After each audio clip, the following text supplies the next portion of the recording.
Since FIFA 09, FIFA Ultimate Team has been an integral cornerstone of the game. With so many iterations, it had me questioning, what is considered the best year for a FIFA Ultimate Team? Starting with the first FIFA Ultimate Team experience, we have FIFA 09, greatly inspired by the Champions League 2006 to 2007 game made by EA. FUT, or otherwise called FIFA Ultimate Team, would be $7.99 to add to your game. They would bring 3 different card types: bronze, silver, and gold cards. Gold cards are made for the best players in the world and give each player an overall rating. FUT 09 had a core feature for the players to collect all the cards for their collection book, like the Panini collector cards. Attribute cards were an addition to FUT 09 that would stay within the games for a few years. FIFA 09 was interesting as the attribute cards did not remove themselves after using them, meaning you can get all your players to 99 overall using the attribute cards. FIFA 10 would require another $4.99 to get the FUT DLC like FIFA 09. FIFA 09 and FIFA 10 both required you not to only buy the $60 game but pay up for this DLC. Otherwise, the core elements of FUT were still in there for FIFA 10. Features like the watch list were added in, which allowed you to watch a player in the transfer market till they expired or were purchased. Players weren't removed once they ran out of contracts. Instead, they were unplayable until you bought or packed a contract and applied them to the player, as well as including upgrades to players that were doing well in the year and having a team of the year with upgrades to their cards. Finally, FUT did not require a paywall. FIFA 11 was to introduce Team of the Week. Weekly content from EA Sports FIFA's YouTube channel would create Goal of the Week for people to try and score the best goals. This desire to score fun goals would encourage the FUT players to use more interesting looking cards. Cards like Silver El Shawari or 5-star skill move Brazilian Silvers were some of the most iconic cards back in the day. This garnered FIFA 11 and FIFA 12 to be the start of more expansive content being posted by the people online. Personalities like KSI would start uploading Road to Division 1 and funny videos surrounding the FIFA community. Friendlies were added in after community asked for them after the first 2 installments, and overall FUT 11 and FUT 12 were very similar enough and offered a very nice experience. FIFA 13 would introduce tournaments, as well as offline and multiplayer seasons would still be in the game. You receive rewards for every season you win along the way, meaning that the better players would get to Division 1 and farm coins. Winning Division 1 would get you 15,000 coins, which most good players would be able to do several times a day. FIFA 14 would be released on 2 generations of consoles for the first time since Ultimate Team was introduced. Both the PS3 and PS4 versions, as well as the Xbox 360 and Xbox One versions of the game, would play on different engines designated to each generational console. Xbox would liven the FUT scene by adding in legends, FUT players of old football icons. Players like Pele, Maldini, and Hullet were the start of a massive addition to FUT. Another key factor to FUT 14 was adding in chemistry styles, which boosted certain in-game attributes depending on how much chemistry the player and team had overall. In the case of a defender, for example, you could put a shadow chemist style on him whilst being on full chem, and you would receive a massive boost in your pace and defending stats. This would be in order to improve your defender's output in-game. This created a level of understanding, almost a skill gap of sorts, of what an individual player could benefit from. Whether a pace boost or a physical boost would make a bigger impact on your CDM, or if a passing instead of a finishing boost would benefit your target man to create more chances. This FIFA would introduce the World Cup game mode as well in FUT, which had offline and online World Cup tournaments for people to earn packs and coins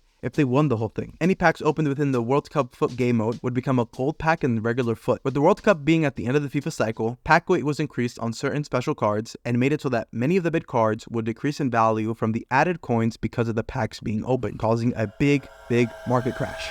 In comes FIFA 15 Ultimate Team, with the additions of more legends being added in only for the Xbox One version again, as well as many promos throughout the year to keep you engaged with the content year-round. FIFA would add concept squads to mock-up teams you would want to build and make sure chemistry worked. Another cool addition was loan cards, which were temporary cards of the best players in the game in order to test them out before buying them. Multiple things would strike this FIFA though. First was trade offers. FUT would have a feature where you could offer a trade of any player in the market, even bronze players, in exchange of any other player. Trading a bronze player for a Messi was a rare but actual occurrence from FIFA 09 to FIFA 14, making it easy to transfer cards from different accounts. This created things like wagers and pink slips to be a thing back in the day, but a main issue that arose from this was the ability to make millions of coins, somewhat creating the start of coin selling. Alongside other glitches and exploits, trade offers were an easy way to generate real coinage. Coin sellers had always been in the FUT space for a few years now, and EA knew this, but had a hard time stopping it. The back and forth would cause EA to create price ranges, which were limits to how much you could list, therefore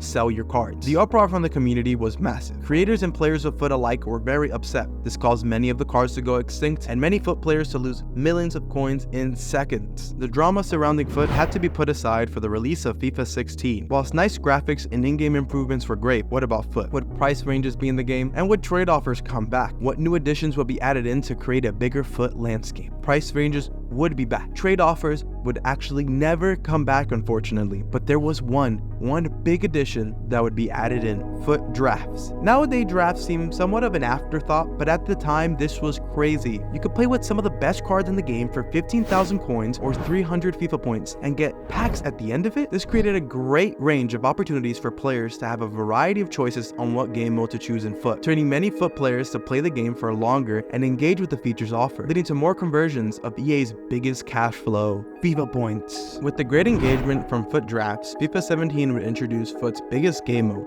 FUT Champions, which you would need to qualify by winning a daily tournament and then proceed to play 40 games on the weekend. Pretty crazy, right? But the great initiative was the rewards. After playing 40 games, you would get great packs, unlike any other game mode, as well as if you played and won enough throughout the month, you would receive crazy monthly rewards, which would give you red picks from Team of the Week. If you were good enough to get top 100 for the month, you would also get a legend as a reward alongside the red players, making it so that FUT players would make this game mode very competitive. Between drafts, divisions, friendlies, and FUT champions, there had been always something to play within FUT. EA did not stop there though. With some new additions as squad battles was added in, a huge part of the FUT community. These SBCs would require you to submit either a few players or even a full squad of players to receive rewards. The rewards could vary from players, packs, player picks, or even consumables. FIFA 18 would again add more to the great game mode selection by putting in squad battles. You can get rewards without playing online, giving people who didn't enjoy online play or who couldn't play because of connection issues a chance at rewards to improve their FUT team. This did require you to play 40 games, but instead of only on the weekends, you could play throughout the week,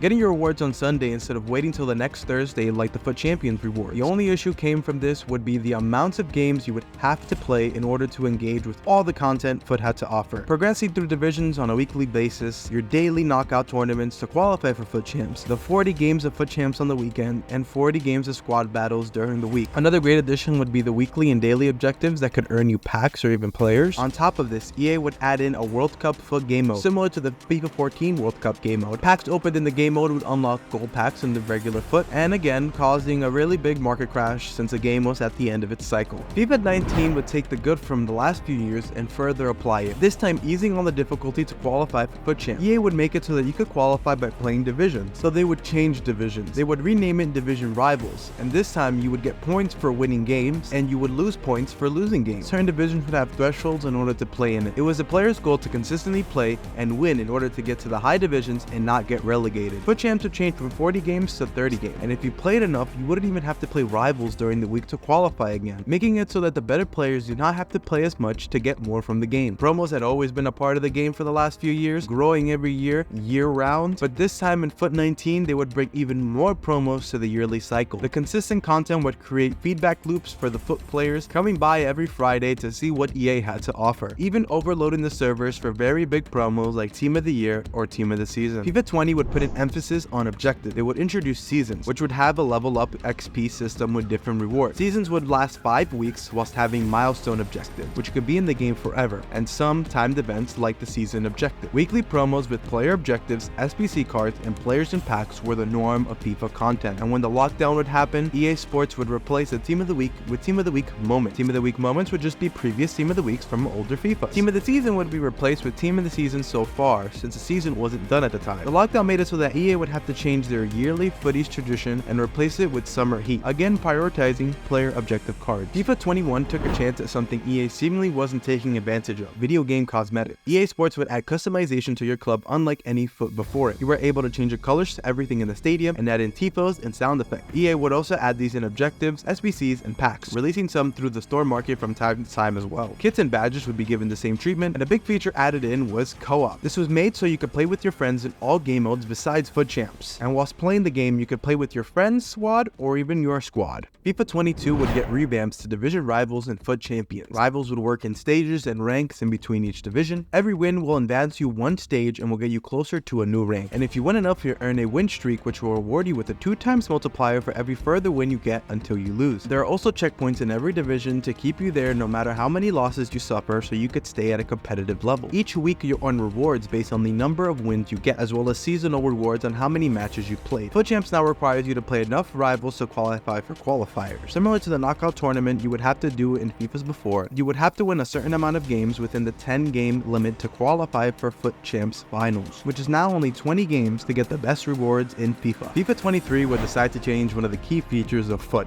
chemistry. After a decade plus on the same chemistry system, EA decided it was time for a change. The issue being that the chemistry system is just a little bit difficult to understand at first and requires some getting used to. All the games would stay fairly the same, but there was a new addition of moments that would come along. An offline game mode based on situations in game, which could be related to something that would happen in real life or a concept of sorts. For example, having to score with your goalie without losing the ball. So if you lose the ball or you don't score before the time runs out, you fail and don't get a star, which are the currency that you can redeem for packs, picks, and other items. Keeping the rest of the game fairly similar and not changing much of the game at all for the past 2 years, it would feel like much more of the same. The best thing about video games, even FIFA, is that it doesn't have to be one outstanding game. They all have their good and they all have their very bad. For me, FIFA 19 to FIFA 23 has been the most FUT I've ever played. Yet FUT 13, 14, 15, 16 have a very special place in my heart for that nostalgia. So let me know, what do you think is the best FUT experience you've had down in the comments?